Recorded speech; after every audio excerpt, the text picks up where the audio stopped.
The Stabby Road podcast is intended for mature audiences. So why are you listening? This is the Stabby Road podcast. Hey everyone, welcome back to the Stabby Road podcast, where three horror fans of different generations look at horror themes and tropes through their own unique generational perspective.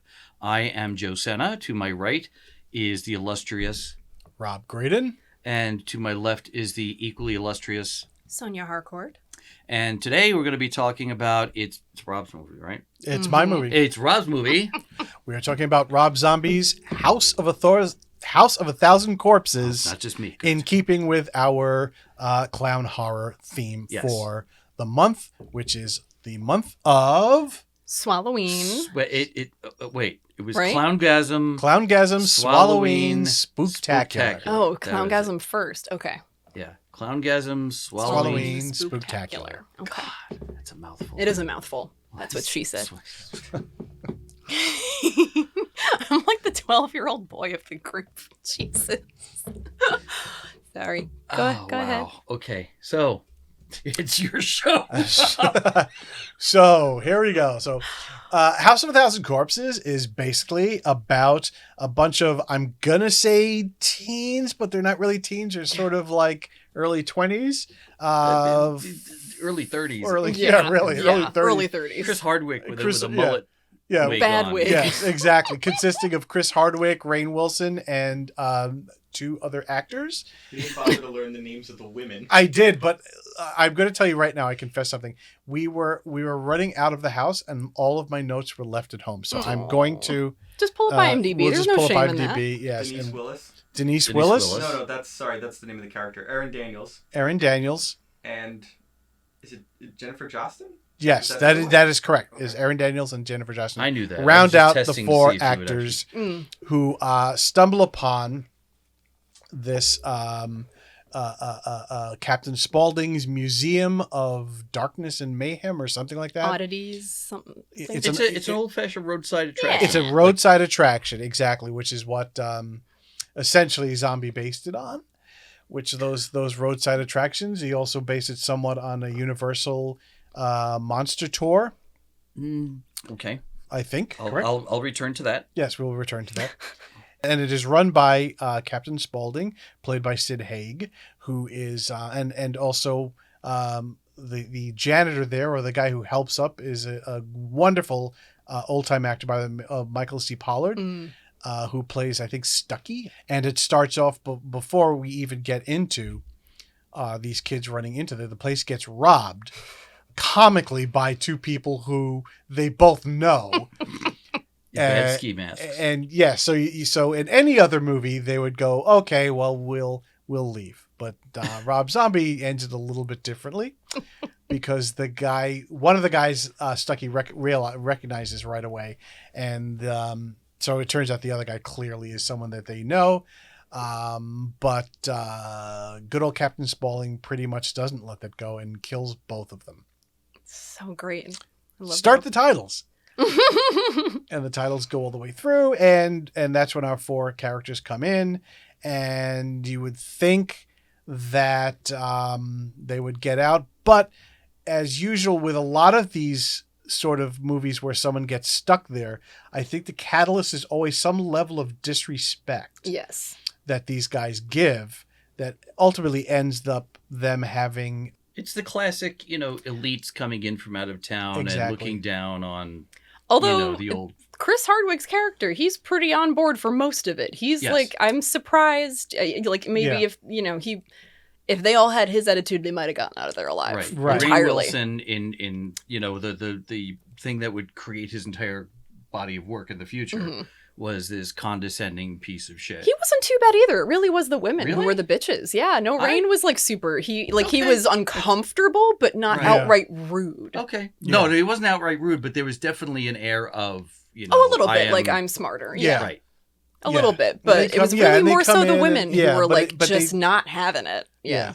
But they definitely do. When they first get there is that sort of like, oh, look what these rubes have. Right. It's a house Yeah, of oddities, and hey, let's get on. And there's a ride there that they go through, which is not the greatest ride in the world. It really is just It's some actually things. kind of cool. It's pretty cool for kinda like cool. just a roadside For attraction. a roadside Yeah. attraction, it's pretty cool. They go through that, and the women do definitely want to leave, Mhm. but the guys are like, oh no, let's look This at is something cool. else, and let's look at something else, and and it just keeps going until they ended up they decide to leave. They get their gas and they decide to leave, and they come across a flat tire. They get a flat tire, but the flat tire is not really a flat tire. Someone actually shoots the tire out. And then they go into the Firefly house. And that's when things go horribly, horribly wrong. The matriarch of the Firefly family is Karen Black. Karen Black, God bless her. And I think this is after they met Baby, correct? this Yeah, is baby after- is how they before. get to the house. Yes, Right. baby's how they get She's to the house. hitchhiking. They picture She's they pick her up hitchhiking, hitchhiking, Yeah. right? And things just go horribly, horribly wrong from there, which we will discuss throughout this, all the way from Rainn Wilson being turned into a giant fish. Oh, which was Fish wonderful. Which is just wonderful to and there's always, and the reason why they go there essentially is because there is this rumor of a character by the name of Dr. Satan, which was a quote unquote fictitious character who is in the region, who kills people and all these horrible things. And then In the purpose of trying to create some kind of race of supermen yes, from Human experimentation Yes. and whatnot. Yes. Right. So he threw in some classic Nazi exploitation underground kind of stuff. Yes. Yes. Yep. And spoiler alert, it turns out that Dr. Satan's an actual guy who lives pretty much underneath the catacombs in between the museum and in between the Firefly household. There's this long sort of illustrious labyrinthine labyrinth. kind of, almost like as if it was an actual walkthrough ride. Yeah, Yeah. Of course exactly, was of its the own intention. thing. Yeah. Its own intent, and its other intention actually visually, which we will get into later, is tumbling down a rabbit hole. Hence the Hence the okay. costume, and hence I like a bunch that. of other things, which we will get into. I like that. Okay. But that's and it doesn't end well for anyone. No one. But that's the essentially Fireflies included. yes, right, as we learned in the beginning of Devil's Rejects. Yeah. But that is essentially the crux of the story, the basic outline of our House of 1,000 Corpses. So let us open this up to everyone and let's see what our folks here at the Stabby Road cast thinks of House of 1,000 Corpses. I'll let Sonia go first because I got a shit ton of stuff to say, and I want to make sure I'm not going to steamroll over anybody else. Oh, okay. This was another one I was late to the game on because it gave me the potentially gory vibes when it first came out, so I stayed away. I think I finally first saw this, I think like maybe 10 years ago. So it's still new-ish to me. I thoroughly enjoy it. I prefer Devil's Rejects. I think that's my favorite zombie film. But this one, I love it. For the first few times I watched it, I would love it until the rabbit hole, and then I was like, this feels like a little much, and it's a little disjointed, a little all over the place. But the more I watch it, the more I catch, the more I pick up on, and the more I enjoy. But yeah, it's just got that really, like, I think now watching it, knowing more about films helps me like it more than when I first saw it. Like the obvious references to Grindhouse and the sexploitation films and just the overall look and feel. It's just a fucking blast. It really is a fun, fucked up movie. Yeah. It's kind of hard not to have fun watching that movie. From start to finish. Yeah, it's a wild ride and it's an absolute blast. Yeah, what else? I mean, Karen Black, God, I was Again, another wonderful just an homage iconic, to yeah. 70s horror. And like the B, horror spin-off ripoffs. Like she was in, what was it, Devilfish was the ripoff of Piranha, which was the Yeah. ripoff of Was she Jaws. in that? Oh yeah. Oh, yeah. Oh, that's Oh, funny. yeah. Okay. Yeah, so that I got a kick out of that, rewatching it, then knowing that initially. Obviously, Sherry is hot, so that's always fun. Yeah. There's no complaints in that department. At her hottest. Oh my But God, yes. fuck me. She's gorgeous. Sorry, she's really hot. Yeah, I don't. It's just a blast. I'm curious. I'm more interested to see what you have to say, and I would like to then maybe build off of that. But because you're so excited, I'm gonna just let you take the wheel. Do I start? Oh my! I may burn a fun fact of yours because as you may or may I not know what you're gonna do. that he based it or came up with the idea of it while he was working on an attraction for Universal's Halloween Horror Nights. That's not good. I worked on the attraction that he was inspired this. Yes. Nice. We were in Pause charge of.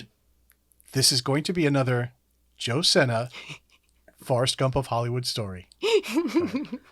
When I was at Universal, I was the creative director of the new media department, and my team was tasked with developing a 3D game that you could play on this ancient technology called Flash. Oh my God. Wow. On a desktop that was supposed to be themed after Rob's attraction. And this happened because shortly before I got to Universal, Universal had bought Geffen Records. It was at the time where the studios were not just going to be movie studios, they wanted to be entertainment conglomerates. Right, okay. And Edgar Bronfman, who bought the studio of the Seagram family, wanted to be a music impresario. So he bought Geffen, he bought Interscope, he bought a whole bunch of things. And as it was the thing to do in corporations at the time, the idea is to have synergies between all of the different departments. So the idea was, well, Rob Zombie's brand is kind of, horror-ish, so we should have him do a maze at Halloween Horror Nights. So they hired him to do that, and they wanted an interactive component of it, so we made the game based on his attraction. We had to see all the blueprints and the sketches, etc. And we were brought into a meeting to present it to him. And he comes into this meeting looking like Rob Zombie, wearing a big Eddie Munster t-shirt. So anyone who's shitting on the idea of his Munster thing right now before seeing it, because Eddie's not in it, sorry, he's OG Munsters. Yeah. Okay? So There fuck actually, all y'all who are in House of a saying Thousand Corpses, there actually are a few. Yes, the whole grandpa and the hot rod, the Dragula. Dragula, and there are actually scenes from the Munsters when they're watching TV. Yeah. So he comes into the room, and I'm thinking to myself, we're all a bunch of. I loved his music. Just a couple of years earlier, I was one of those people who first saw the video for Thunder Kiss 65 on Beavis and Butthead the night that first episode came on. Nice. And I was one of 12 people who went right into the CD store that night after, and we were all asking for that record. Because we had seen something completely new. Yeah, that's awesome. So I knew his stuff. I knew he was I was a fan of his, but of course I figured he was an not esoteric, but like fuck this corporate shit kind of, anti-establishment guy. So he's sitting there and we're all nervously giving our presentation, speaking MBA speak and stuff. And I'm thinking to myself, he's just going to walk out of this thing saying, fuck these guys.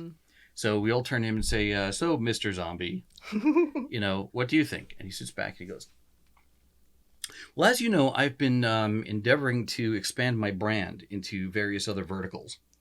And I'm thinking to myself, and he's going on, I'm thinking to myself, you motherfucker. This is all a calculated, what you mad genius that you are. So anyway, the attraction that that eventually became the inspiration for House of a Thousand Corpses premiered that October, and it was a 3D effect where you didn't go in with. I don't think it was 3D glasses. I think it was another way where an interplay of colors, blues and reds against each other, so it had a 3D effect to it. And it got to the point where he had such a fun time that he was doing mazes for Halloween Horror Nights for years afterwards. So that was my little brush with Rob Zombie. I have an earlier brush with Rob Zombie, which I'll talk about another time, but that's not as exciting as this story. And what's interesting is as I'm going home that night, I'm driving out of the parking lot and I see Rob on the corner right by the Lou Wasserman building, just sitting and talking to two suits. And the two suits, the body language, the two suits are all like, sucking up to Rob and stuff. And Rob, I think at that point had enough of corporate shit. And he was definitely like, I want to get out of here. I'm done now. He's like, I hit my quota. Exactly. So that's my pre-Rob Zombie story. Nice. Now, at the time, shortly after I left Universal 2000, I was there from 97 to 2000. After the success of that, it was like, okay, Mr. Zombie, what kind of movies can we make? And all I had heard about was House of a Thousand Corpses, which I thought the title alone was like, wow, Universal's never going to do this. Now, keep in mind, I had been in charge of the official Universal Monsters website. That's what got me the job, which eventually we turned into HorrorOnline.com, which was Fangoria Online. So it was the first 2 horror webzines on the internet. Thank you very much. There's talk about him making this movie, House of a Thousand Corpses, and I knew nothing about it. And then I left in 2000. I missed what happened to the film. The kids were born. It was just off my radar for a while.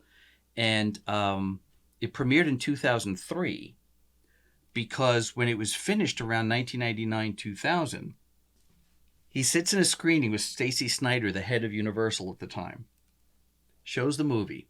And the way the story goes is at the end of the film, the lights went on, Stacy Snyder, all the blood drained from her face. It probably wasn't as simple as this, but to the effect of, you can have the film, Rob, do whatever you want with it.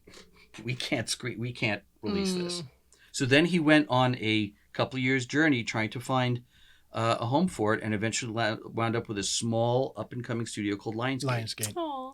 And is one of the films that helped build Lionsgate into what it is now. Yep. More importantly, Rob had gone on record at the time as saying one of the reasons why it didn't quite work. I mean, it was kind of a weird middle ground. Stacy Snyder, at the time they were putting out the Bring It Ons, or what it is, right. They were doing all the girl gymnastics movies and stuff like that. So that's the kind of stuff they thought about. And they figured we're doing a corporate thing. This woman had never really been exposed to this kind of film before. So it got released in 2003. Universal wanted nothing to do with it, even though they were happy to have him for Halloween Horror Nights. But that's, there you go. There's my little bit of Hollywood history with regard to that movie. With regard to actually watching the film. Yes. Because I had never seen it. I'd seen bits and pieces of it on cable and things as the kids were getting older, and I'd never actually watched it from start to finish until this weekend. Oh, shit. Okay. And it was just blown away by it, because it was 2000 when it came out in 2003. It was just about, so it was after 9/11. So it was before the aughts brought on all the torture porn and all the and my theory about torture porn after 9/11 is, I think it's. Sorry. So, nope. Okay. Super Tech got real excited. This whole era is my favorite era. So. Well, that era, in my opinion, was sort of like, what's that line? I hurt myself today to see if I still feel. I think that a lot of those films were done specifically to see whether or not you could actually watch that kind of violence and say, yeah, I felt something, or are we that numb to it? Yeah, I've said this for years. Interesting. There you go. That's my feeling. I was like, why is this so popular now? And it's like, well, can I? Please. Okay, off the road for a second. That's why you're mic'd. Thank you.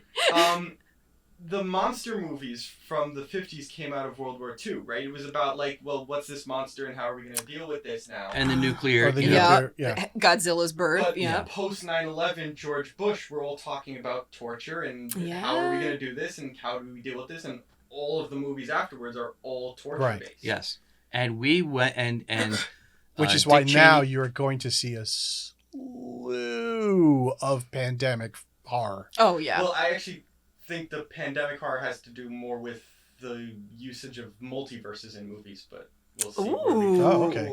That makes a lot of sense, because everybody's in their own little bubble, and therefore they're in their own universe. Is that kind of your way? Well, also sort of exploring like what ifs and where we can go from here. And, okay. Yeah. Cool. Okay. Side note, fun fact, that's also 9/11 is the reason Mamma Mia was such a huge success on Broadway, because it premiered in October of 2001. So New Yorkers just wanted to be happy for a little bit. You had two things there was the, it was sort of like, the guy with the secret BDSM life. It was, I want all this happy and peppy stuff to keep me happy, but then I want to, make sure that I can still feel something. Yeah. And the idea of torture itself, and were we okay with the idea that we were torturing people? Right. So I went off, a bit, but No, that's so Rob's film came out, I think, almost prematurely because America wasn't really ready to see that kind of just fun, crazy, balls to the wall kind of, amazingness from frame one till the end. The only complaint I have about it is the lighting. And it's largely because Rob has gone on record as saying they gave him like X millions of dollars, and he was like, well, I only need $1.50 to make the movie I want, because he wanted to make it look like Texas Chainsaw. Right. And that's one of the reasons why they have all those like laughing style cutaways to all the gritty stuff, because it's almost like he felt like, well, I need to rub some dirt on this thing. Well, it's interesting because it's like too slick for him. Yeah. Exactly. Yeah. And that's what he said. They, He was like, they it's shot it in 35 millimeter. Right. And he didn't know anything about filmmaking at the time. This is his first film. So when he discovered what 35 millimeter film looked like, he was like, all right, this is not the look I'm going for, which is why they shot Devil's Rejects in 60 millimeter and blew it up to 35. That's why it has that wonderful 70s grain to it. Gotcha. Right. They basically gave, because it was a corporate thing. It's like Rob Zombie, he's very popular, makes lots of money on records. Here, let's give him all these toys. They shot on the Universal backlot, which at the time they didn't even shoot most of their own movies on the backlot. They were renting it out for music videos and stuff because it was they were shooting movies in Canada. Right. So the whole suburban street stuff is right around the corner from the clock tower from Back to the Future, right up the street from the Munsters. And probably one of the houses was the Leave It to Beaver house. Right. So he shot there, but they gave him union crews and union lighting guys, and so they were probably telling him what to do. Exactly. Yeah. I mean, he had a vision. He's like, okay, point the camera that way, and I want the actors to do this. But the lighting was probably like, I guess this is how it's going to look. Right. Interesting. So that's. I like that. It was too polished. It was too polished for him, and the cutaways I thought were really good. And I only discovered recently that those cutaways were based on movies that apparently the Manson family made. Oh, they were that makes sense. Clips of especially Baby saying, exactly. like the whole, there's no right, wrong. If you want to do something, just do it. Yeah. Exactly. Interesting. Okay. And that, which also comes from what he did with his music, where he would incorporate all the clips and stuff like that. So he was collaging that film. Yeah. The only other complaint I have is Sherry Moon Zombie, but not for the reasons that everyone seems to pile on. It's just, I don't buy her as white trash. You think she's too pretty? Her bone structure's too good, and her teeth are too perfect. Karen Black at least put some shit on her teeth. Yeah. I mean, truth be told, there are a lot of trailer parky people that look like Sherry Moon Zombie. I don't look like Sherry Moon Zombie, but and I'm what white they do trash. and what they are Yes, and what they essentially are then park. they become the big fish in the small pond because of their looks. Well, but they must have great dental plans at the trailer park. They because...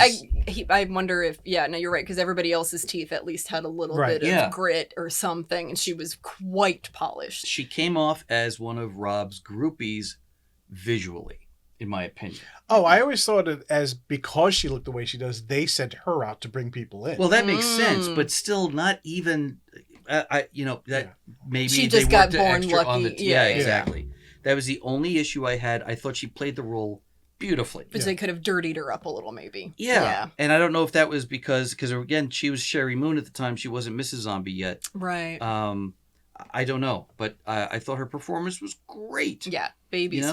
I loved her in the Halloween movies. Yeah. I don't understand why people have such issues with Sherry Moon Zombie. What are the It's not issues? It's issues because she's a well, okay, so sometimes she's miscast and she's not a great actress. And but so if she's put in the right, that becomes a telephone game. Yeah. So that people can just hate on her more and more and more. Well, yeah. I see what you're saying. Has nothing yeah. to do with her in a way. Else. Yeah. No, it's because it's a perfect storm reason to pile on her. Absolutely, and it's completely unfair. Has almost nothing to do with her. Completely unfair. Yeah. Oh, I have another Rob Zombie story. And I do too after that. Oh. So he was there at his birth. What? I am his father. No. We back when he was Rob, live guy walking around. Wow. We're done here, ladies and gentlemen. That was it. Rob won the show. Wow, that was good. Because of I didn't realize how exposed my kids were to what was going on because I took Alex to a Fangoria's Weekend of Horrors convention, and we were hanging out backstage in the green room area, and Alex had just bought this dinosaur kit, the snap together dinosaur kit in the vendor's room, and he's sitting there putting it together. And Rob and Sherry come out because they're going to do Devil's Rejects, and they're coming out and they're sitting down at the table and we're all saying hello and stuff like that, and Alex is just putting this thing together, and Rob and Cherry they got their hands on their heads on their hands watching Alex put this together. And then, they went on stage, hello, goodbye, and all that. And I said to Alex, Alex, you know who that was? He just goes like, oh yeah, that was Rob Zombie. And then he goes back to his... You were just like, oh. I was like, okay. Oh, good. Okay. He's not fazed by shit. So, Aw, but I love that they sat and watched. It was That's really cute. and that's really cute. Yes, at the end of the day, Rob Zombie is a man who went to the Parsons School of Design and said, "How do I create art in such a way that's going to make me as much money as possible?" And he has done a great job.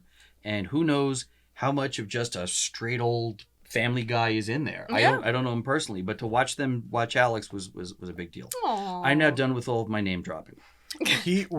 So What's back yours? when did Devil's Rejects come out?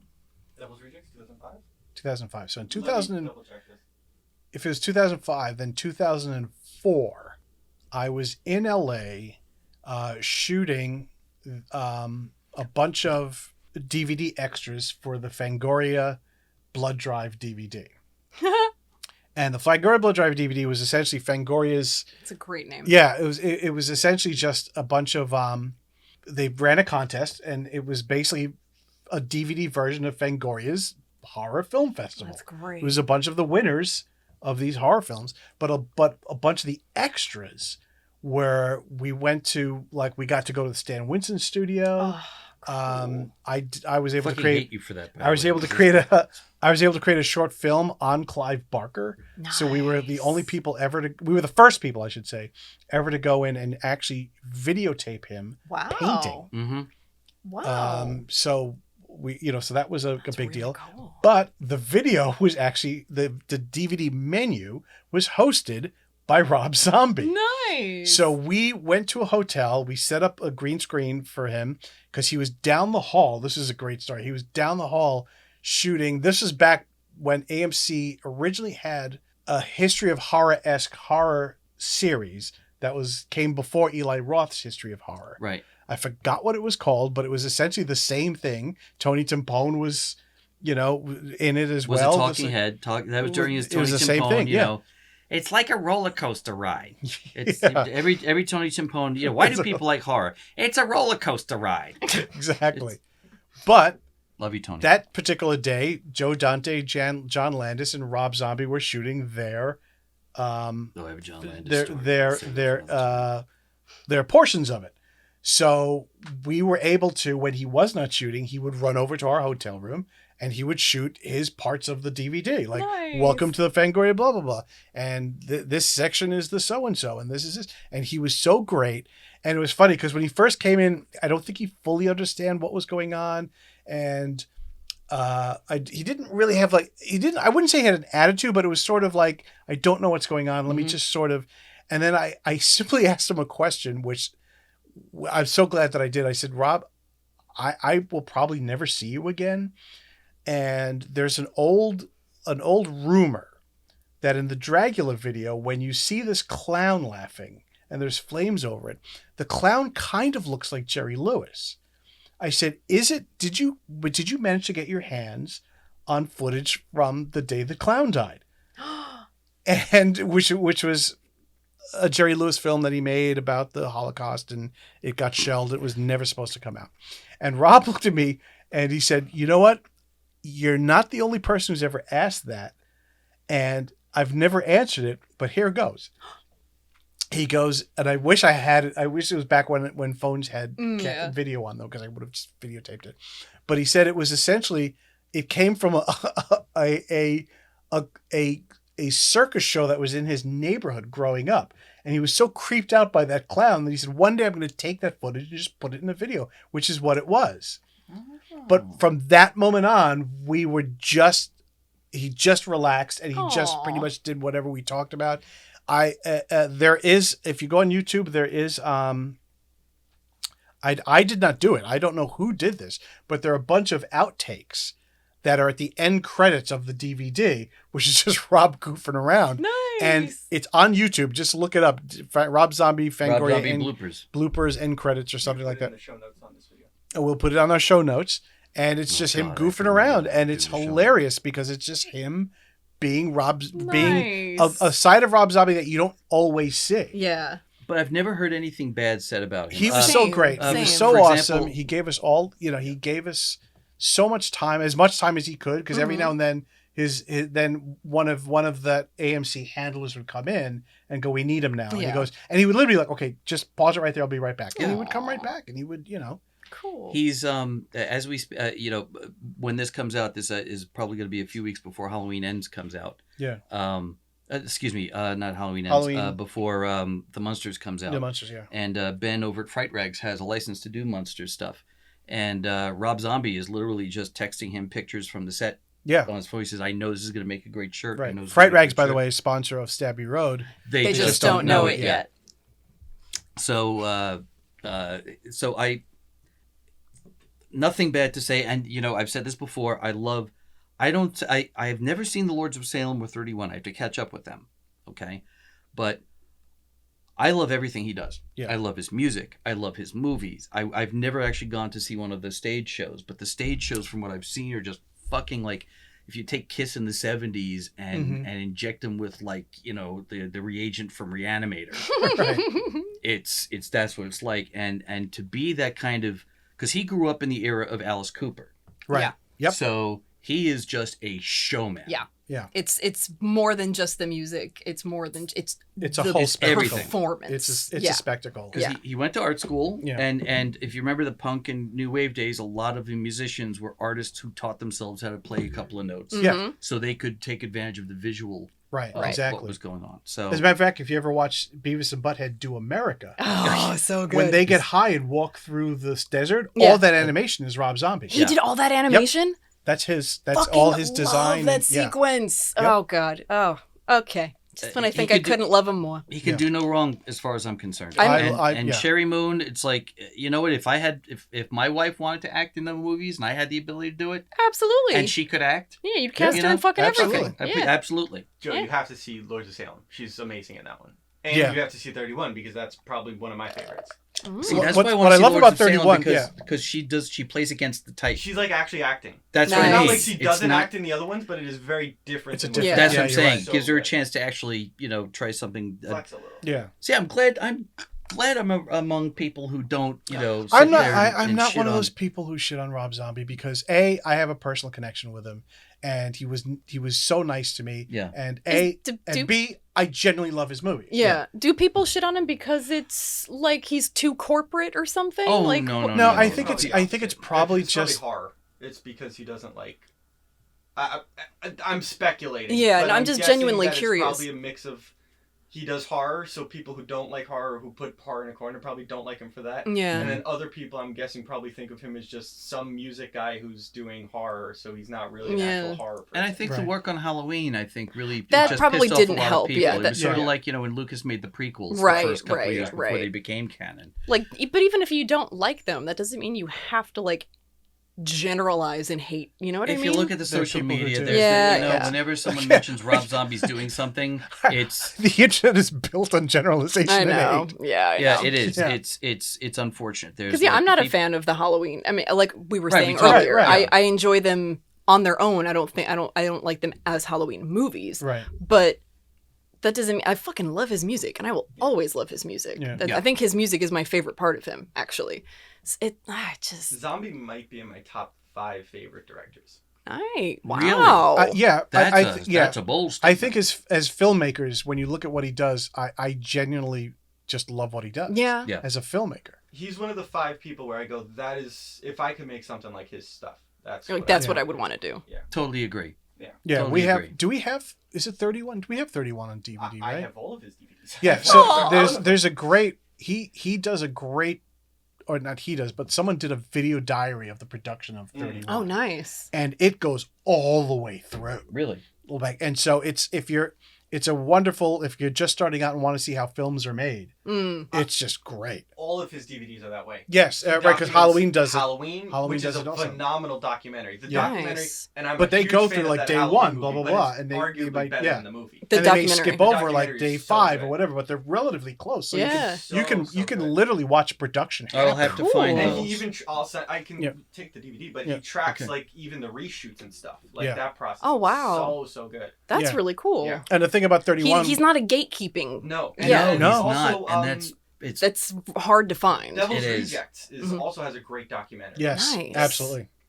I've only ever seen everything on streaming, so Have I'm you gonna guys have to seen- get some Have special you guys editions. seen the deleted Dr. Satan scene from no, from and I want Devil's to. Rejects? I've heard so much about it. No. I totally get why they cut it, but it is Yeah. damn good. It's Ooh. really cool. Well, taking a turn back onto Stabby Road and getting back to House of a Thousand Corpses, the whole sequence, the rabbit hole, from the rabbit hole sequence on, because I hear that House of a Thousand Corpses, I'm like, all right, where are the thousand corpses going to come from? And it's like, well, you're going through the tunnels, like, It's Oh, the there House they of a Thousand are. Corpses, yeah. there's and you weren't these mutated experiments that Dr. Satan had that were attacking these people. You weren't quite sure where it was going. Where did these people come from? Mhm. And then you see Dr. Satan, and the whole thing is shot.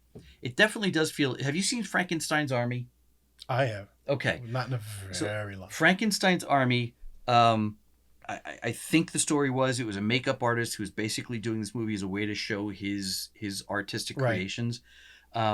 And it's shot it feels very much like a dark ride. It's like, Okay. oh, boom, doors open. It's like, oh, now we see this monster doing something to this person. Boom. The end of the film felt a lot like that. Mhm. Like a lot of those sequences where we're passing this room, we're passing that room, and then there's Dr. Satan down there. And I don't know if there was any connection between that and the stuff that Rob did, although apparently he did do a House of a Thousand Corpses maze at Universal later Yes. on. It's possibly he may have. Which I got to go on. Oh, nice. Yeah.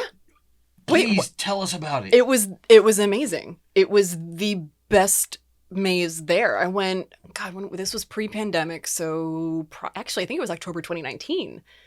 And I went with Violet Monroe and Lily Lane and Crystal Penn, and we didn't end up doing like the fast pass, which we all ended up very much regretting because we got to do like maybe 4 rides in Right. like 3 hours. Right. But that was the first one. We were like, no matter what happens, like we're going to that one first. So and, there was still a House of a Thousand Corpses maze Mhm. at. Wow. and it was good. Because the creative director, John Murdy, I think his name is, they do usually try to be different as much as they can. Mhm. So it's possible that may have been like, they let it stay in the. It also cooler might have for a while and been. brought it back out. Yeah, they might have brought it 'Cause- back out for like the Halloween releases. Oh, that makes sense. I would Okay. imagine. Yeah, like, oh, hey, he's relevant. I would let's- love to go see. It was I- so much fun. It was such a good ride. It was definitely. There were like well placed jump scares. They were like the kind of jump scares where it's a half second after you were expecting it.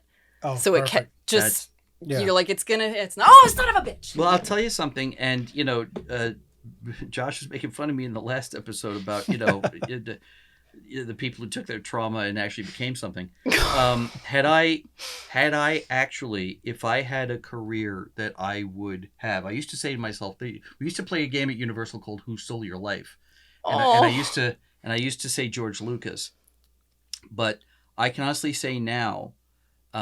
That if I were to do anything, if I were to go back and start again and not be held back by my trauma, thank you very much, I would have been Rob Zombie. Nice. It's as simple as that. He's done everything. He's drawn from all the influences that I loved, Mm-hmm. and he doesn't give a fuck what you think. No. No. I'm And- still, I mean, like we talk about this all the time. I'm still inspired by what he does. Mhm. And Yeah, he's just a genuine artist, and I wonder if that's where some of the hate comes from too, actually. That was from people who are like envious of, okay, he's doing art and he's doing it his way and he's making a career. probably. You know, he's not a starving. There's always- always like a little bit of that projection and bitterness. and the whole sellout concept. Yeah, Oh, yeah, exactly. it's like when Metallica, got big. Metallica sells out. Yeah, every night. you know, Yeah. as they say. Mm-hmm. But once you... And particularly now that he's like doing the monsters, people are like, you know, they're like, And without seeing a frame of the film. and he cast Dan Roebuck. Okay, I have a Dan Roebuck story. Yeah. Dan Roebuck's kid and my kid used to play soccer together in Burbank. And Dan Roebuck was known as being a big horror movie memorabilia collector. Yep. So we went over his house for dinner one night. And I'm seeing, you know, I'm looking at the house. It's like, oh, there's an autographed photo of Vincent Price. There's an autographed photo of this. I'm like, I'm not really impressed. So after dinner, he's like, hey, let's go, you know, in the garage and smoke some cigars. And we go in and the door opens. It's like, oh. You're like, oh, this is where you keep the good stuff. It was like it was as if the last 20 pages of every issue of Famous Monsters came to life. He had every Don Post mask. He had everything that was every Aurora model kit, everything. And I just sat there and I cried. Oh, you were just so overwhelmed I was so by it all. and he says everybody kind of gets like that. I was the first one who actually cried. Dan Roebuck is good people. He's gone a little religious lately. He's has he? He's producing shows for Catholic television. Oh, so man. I was surprised to find out that he was hooked up with the Munsters, but he's one of Rob Zombie's favorite people, and he fucking nails Al Lewis. Yes. Just and I don't. And again, Sherry Moon is playing Lily Munster. And, you know, she's going to play it her way. There's going to be some competition because Catherine Zeta-Jones is going to be playing Morticia in the Wednesday series. I feel like Wednesday's going to be a bigger part of it. It's going to be more the focus. Well, I hope so, but 'cause that's the name of it. Yeah, but... And they're both on Netflix. Yeah. This is true. So I am really crossing my fingers for it. I'm crossing my fingers, too. I will, because knowing what he did and how big a fan he is of the original series and the way he shot it, I am rooting for him. Yeah. I've seen the previews and just it does not. I have a story about. I have something very specific to say. So I'm rooting for it. You're probably going to say the same thing. Yeah. To me, that trailer smelled of rushed expo. The exhibitors convention. An exhibitors convention trailer. And like the it was biggest just mistake shot for the trailer. Yes, and they rushed it out. I'll tell you, as an editor, there are things that I'm looking at this going, this looks like it was edited by someone who's been editing for maybe 6 months. It looks like a low budget porn parody. You know, if you look at it without any audio and you look just at the actual footage, first off, it's poorly colored. Yeah. But I can look at it and go, this looks really amazing. Mm-hmm. You can see the potential in it. This was something that was rushed out for exhibitors. And my problem with that is that it should never hit something like YouTube. Where people who don't understand what that is get to see it and, of course, make judgment right away. Right. Ding, ding, ding, ding, ding, ding, ding. You are right on the money. That's exactly what happened. Yeah. Rob, which is I'm reserving judgment because knowing his love of it and the backstory, I'm like I'm gonna wait. It was pulled from him and said we got to start showing this stuff, and you could tell just by the font that they used. It looked like 1990s Corel Draw. Yeah, or it was just the bad graphics. And like I said, you could see that they just pushed the saturation to make it look like a Rob Zombie film. Yeah, but.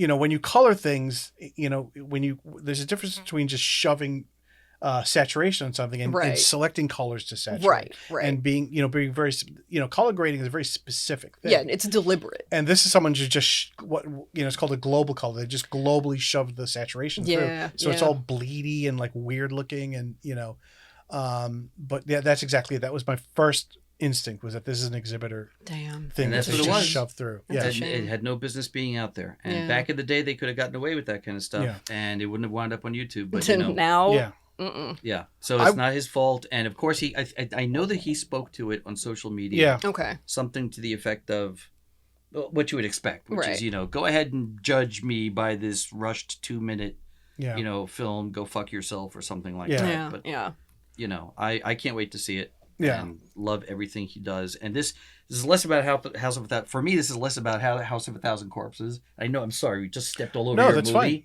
But for me, it's just a Rob Zombie love fest. And and I think it's the first film that we've done that Rob Zombie did. It's a perfect opportunity to do that. Yeah, I do want to outside of Sherry Moon. I do want to talk about some of the cast. Yeah. First off, who's better than Sid Haig? I know. Honestly. Yeah, we I need. forgot I have a Sid Haig story, but we I'll have. wait. Yeah. I'll wait. We I have can- We have about Now- 10 minutes left. Now So here's I think we need to. So here's the thing about Yeah.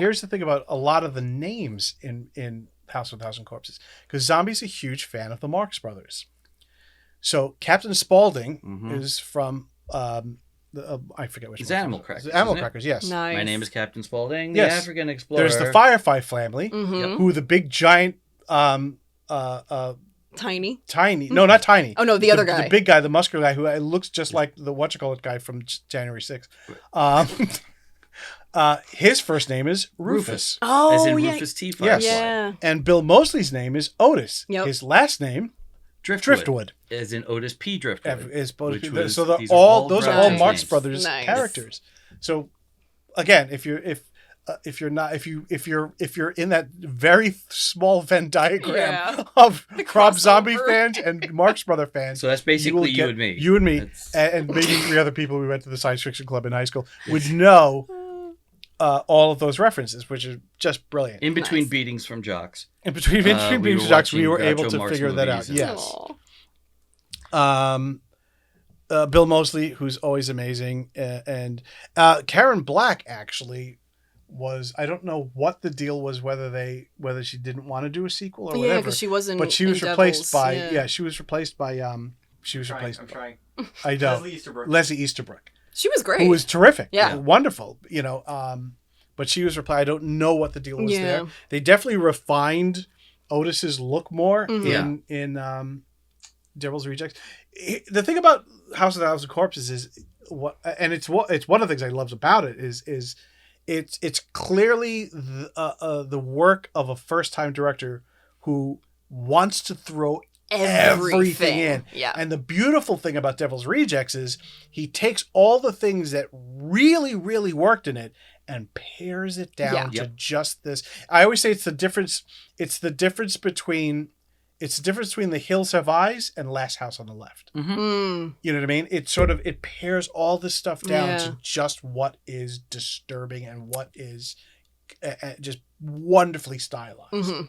It's the In a film very he probably different way. wanted to make Exactly. with House Yeah, of a Thousand yeah. Corpses, but they handed him too much money. And he was like, "Well, I got to spend the budget." Yeah. Whereas Devil's Rejects is a masterpiece. That's the word I would absolutely Yeah, use, which is agreed. masterpiece. My favorite. I remember first walking out of that going, I literally just watched every fucking Peter Fonda film Yep. from the 70s, every exploitation film of the Mhm. 70s. I just watched all in roll into one once. film. Yeah. And that was around the time that all that was coming back, because Grindhouse had come out Mhm. like around the same time. Mhm. Yep. Right. Which Super Tech, Josh, do you know is? I think we talked about this in a previous episode. Can you find Grindhouse in its original state with both movies glued together and all the trailers and like the original experience? I believe the DVD version, Got it. but Good. you'd have to have both DVDs, and then you'd have to stop the DVDs and then watch the commercials. the between. commercials. I'm Like, curious okay. because I have both. I Yeah. don't. I've think never there is watched one them way back of to back. watching it. Yeah. It was a great. Well, it was great. I'm Sitting in the theater is curious like. to. I have the double set, so That I'll have was to great. test that theory at some point. But at that point, Grindhouse was at least popular among the Mhm. cadre of filmmakers who had some power Yeah. at the time, and it just didn't really resonate with the rest of Right. of the audience, which is why it only lasted for a brief shining moment. Yeah. Yeah. It's a shame. But with those films, particularly with Robert Rodriguez film, which I loved. Yeah. But he went out of way to sort of digitally create that look. Mm. Whereas Zombie just shot it in 60mm and blew it up to 35. Yeah, that is really cool. And got that grainy 70s look. Zombie was also involved in Grindhouse. Yes. Oh, yeah, he He did did She-Wolf of the Werewolf. SS. Right.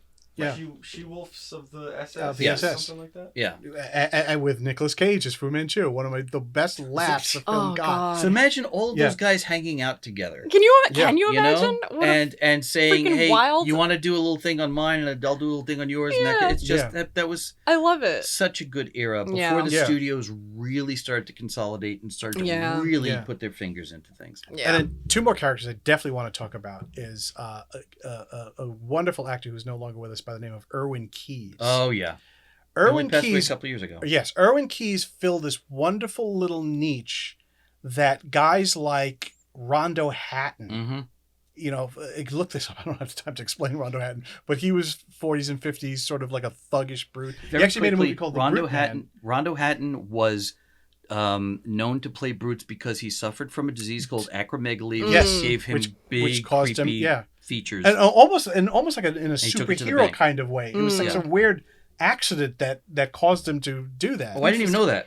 Yeah, I forgot exactly how the gamma what rays happened. backfired Yeah, it was something. on It wasn't that, Okay. believe me, it wasn't that far off. Wow. He started out with a regular sized head and That's body. why radioactive spider Yeah. bites you. You're But just but gonna, like, rot to Erwin death. Keyes was one of those guys that just sort of filled that little niche. Yeah. And the same thing with Matt McGorry. Matt McGorry, who plays Tiny, Mm-hmm. was 7'6" Jesus. and was shot a lot to look even larger. That he actually walked on apple boxes Oh wow. to look even taller in Holy in shit. like that big wide shot when he walks Yeah, past yeah. Karen Black. Matt started out, believe it or not, he was in the Whack Pack in the Howard Stern show. Oh. Really? I And did that's not yes, know and that's that. that's how he sort of got his That was his break? fame. Wow. Yeah. Holy shit. Wow. Yeah, he was one. He I was part of love the Whack the Pack. moment where like Otis comes down the stairs as she's escaping and he just looks at him and he's just Yeah, he's like, I don't know. She got out. What do you want? I love that. Love it. it's just a little throwaway. Oh, when she goes, "Can you get me out?" He's like, "Yeah, sure, okay, Yeah, whatever. yeah, whatever." Yeah. You You know, want I some love cereal? that. I love, No? yeah, that's The why I love Agatha so much of that Crispies, character. by the way. Yeah. Fucking Yo, love the Agatha that. Crispies. Crispies. I had it in my notes Oh earlier. my Yes, the God. Agatha Crispies. The little references throughout, like he's Yeah. he's like us. Like he makes movies like if people like Yeah. us were like Not given. traumatized. Yeah, apparently he's just I love all the little references he makes. His Yeah. little homages to things that he clearly loves so much. Yeah. So But I yeah, think we're really ready. was a, and yeah, again, and Walton Goggins is in it. Yes. Can we Oh talk my about God, that in for like a moment? small role, Yeah. playing like not a Walton Goggins-y kind of character. And is it Tom Towles? Tom Towles. Tom Tolles. Tom Towles, who who plays is also- his right. partner in it. Mhm. From Henry, Portrait of a Serial Killer, and the The remake of Night of the Living the Dead. amazing remake Yeah. of Night of the Living Dead. Yeah, it's So, a great cast. Yeah, I think the So- general consensus is Rob we Zombie's love this awesome. We fucking love movie. this fucking movie. and we love And Rob Zombie. And Sid Haig. And Sid, good old So Sid Haig. much. Wait, before we finish, Sid Haig story. No. No? It's just at this point it's almost anticlimactic because it's kind of boring. Oh, okay. Well, So- but I mean, we didn't really talk about him. All right, very It's a very clown. quickly, All right, very make it quickly. fast. He was an early riser, and I was doing a convention, so I was up early, and we're in the hotel restaurant, and we're like the only two people there. He's at one table, I'm at another, Aw. and he looks, he says, come on over, Aw. keep me some company, and we just sat there, and we had breakfast, and we talked about politics and world affairs, Wow. and because he was a conspiracy theorist, but not in the way we know it now. yeah. He wasn't one of those guys who walked around and said, 9/11 was an inside job. He Right. was like, connect these dots here, connect these dots there, and a lot of it made sense. Sid Haig actually opened my mind to look at a lot of things Nice. in that one brief, wonderful little breakfast that we had together.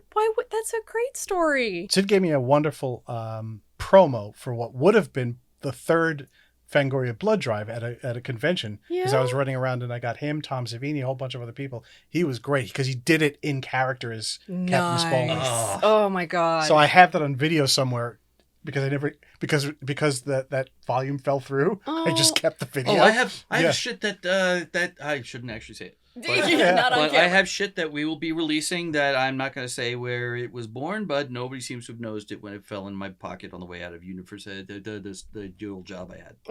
Stabby Road is not legally responsible for anything Joe Senna says. And on that note, kids, it has been a wonderful episode of Stabby Road, Rob Zombie's House of 1,000 Corpses. My name is Rob Graydon. I'm Joe Senna. I'm Sonia Harcourt. I don't have a fun voice. And don't forget, keep it on the Thank road you with for Stankin' walking Stabby Stabby down down the the road road. with us Yay. today. Today. Dick Bush. Dick Bush. Dick Bush.